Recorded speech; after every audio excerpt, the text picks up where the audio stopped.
नमस्कार. आम्ही सारे खवयेच्या या भागात सर्व रसिकांचं मी अतिशय मनापासून स्वागत करतो. मी ठरवलंय बरं का, म्हणजे समजा मी आत्मवृत्त लिहिलं ना तर त्यात एक खाण्यावर चॅप्टर असेल. हा, खरं म्हणजे चॅप्टर असता का म्हणे अख्खं पुस्तकच खाण्यावर होऊ शकतं आणि पुस्तकाचं नाव असेल खाणं खाणं. कसं आहे ना, आहे की नाही? म्हणजे आणि त्या पुस्तकात आजपर्यंत मी काय काय खाल्लं, म्हणजे कुठले प्रसंग माझ्यावर आले खाण्याचे, कडू, तुरट, गोड, आंबट, तिखट, आणि अचानक एखादा प्रसंग आला की असा वेगळा पदार्थ मला मिळाला, किंवा असा अचानक प्रसंग आला की अपेक्षाभंग झाला. असे वेगवेगळे प्रसंग त्यात असतील. नाही, आत्मवृत्त लिहायलाच पाहिजे. येस. काय? नाही, आत्ता नाही लगेच लिहायला जात आहे. मला माहिती आहे मी इथे कशासाठी आलो आहे, आणि त्यासाठी ज्ञानदा सुद्धा इथे आलेली आहे नवीन पदार्थ दाखवण्यासाठी. पण मी एक ठरवलं की लिहायचं. पण सध्या आपण ज्ञानदाशी बोलूया.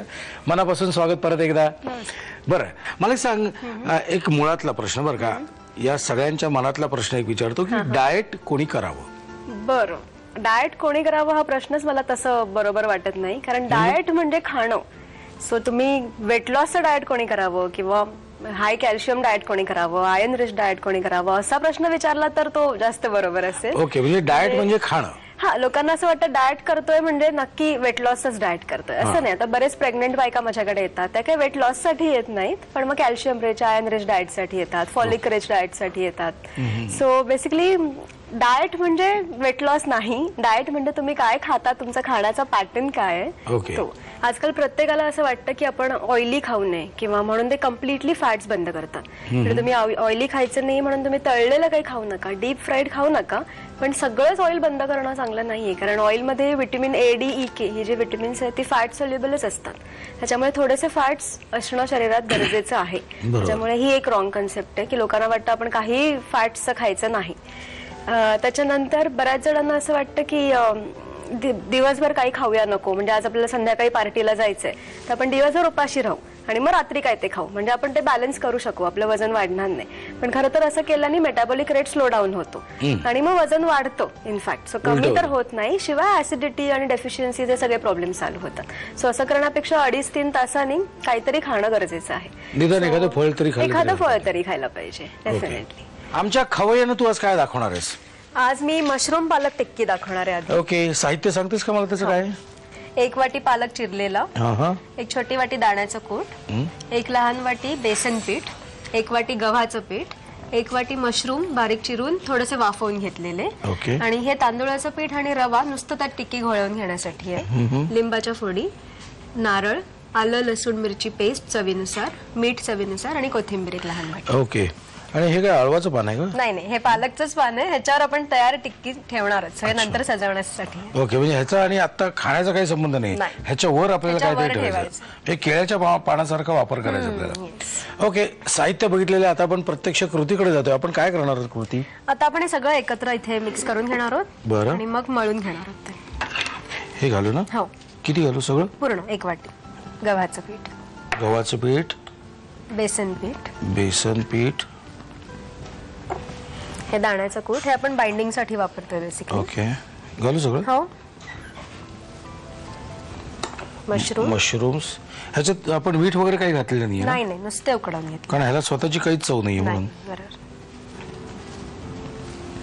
ओके, आता पालकाची पानं,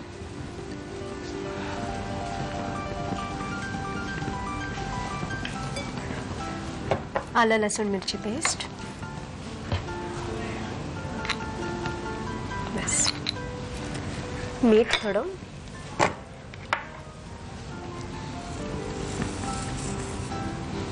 बस, आणि लिंबू पिळायचं का? हो.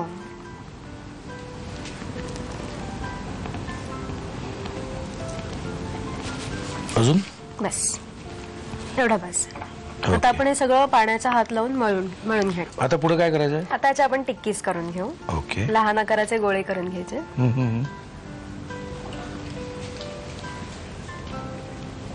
ह्यात बेसिकली आपण जे पालक वापरलंय ना त्यात कॅल्शियम आयर्न परत खूप असतं आणि विटॅमिन ए खूप असतं. त्याच्यामुळे डोळ्यांसाठी पालक खूप चांगला.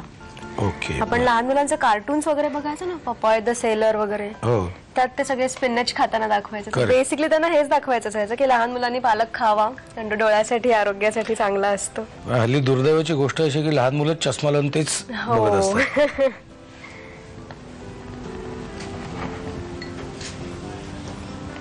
3 बाज झाल्या. आमचे हुशार आहेत, त्यांना कळतं आता काय होणार आहे पुढे. आता या पिठामध्ये आपण टिक्की घोळवून घेऊ फक्त. ओके, हे सुद्धा मिक्स करू का त्याच्यात? हो हो, रवा आणि तांदळाचं पीठ. असं का मिक्सर आहे ते? त्याच्यामुळे त्या खुसखुशीत होतील टिक्की. आपण ते चिकटणार नाहीत पॅनला, त्याला एक कोटिंग मिळेल याचं.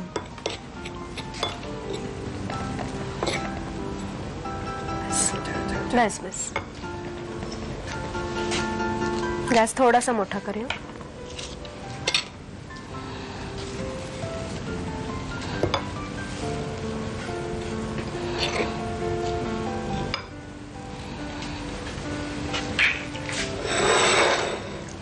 आता गोल्डन ब्राऊन होईपर्यंत दोन्हीकडून आपण तळून घेणार आहोत.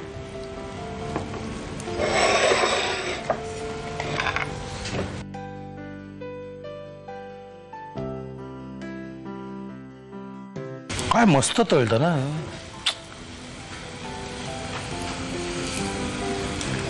असा कलर यायला पाहिजे ब्राऊन. असं त्या साईडने झालं की आपण काढू शकतो. ऍक्च्युली स्वयंपाक करताना तुम्ही जितके कमी बोलणार ना तितकं छान जेवण होतं. ऍक्च्युली म्हणजे कडकड कडकड कडकड असले ना की मीठ जास्त पडतं किंवा कमी पडतं, काहीतरी घोळ होतो. शांतपणे एक छान अशी मराठी गाणी लावायची जुनी आणि असं मस्तपैकी स्वयंपाक करत राहायचं. Okay,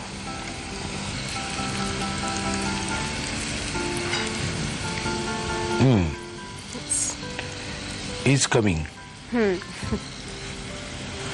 colour is coming. Okay, हे झाल्यानंतर हे ह्याच्यावर काढायचं. त्याच्यावर खोबरं आणि कोथिंबीर घालायची की खायला सुरुवात. फक्त गरम असेल ना तर फुंकरून खा, त्याचा होईल काय, बर्नॉलचा वापर करायला लागेल.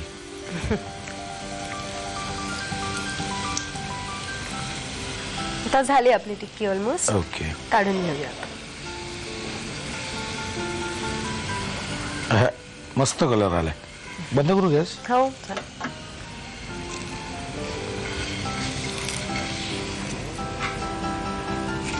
आधी खोबरं का आधी कोथिंबीर? कसंही डिपेंड्स. येस.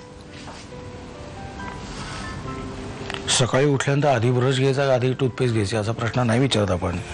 दोन्ही गोष्टी तेवढ्याच महत्वाच्या आहेत.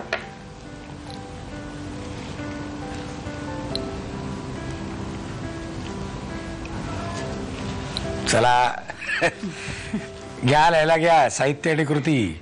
मशरूम पालक टिक्की बनवण्यासाठी लागणारं साहित्य: 1 वाटी बारीक चिरलेला पालक, 1 वाटी दाण्याचं कूट, 1 वाटी बेसन, 1 वाटी गव्हाचं पीठ, बारीक चिरून वाफवलेले मशरूम्स, तांदळाचं पीठ, रवा, लिंबाचा रस, ओलं खोबरं, आलं लसूण मिरची पेस्ट, मीठ आणि कोथिंबीर. कृती: प्रथम एका बाउलमध्ये गव्हाचं पीठ घेऊन त्यामध्ये बेसन, दाण्याचं कूट, बारीक चिरलेले मशरूम्सचे तुकडे, बारीक चिरलेला पालक, आलं लसूण मिरची पेस्ट, मीठ, लिंबाचा रस आणि थोडंसं पाणी घालून पीठ मळून घ्यावं. या मिश्रणाच्या छोट्या छोट्या टिक्की करून त्या तांदूळ पीठ आणि रव्यामध्ये घोळवून शॅलो फ्राय करून घ्याव्यात.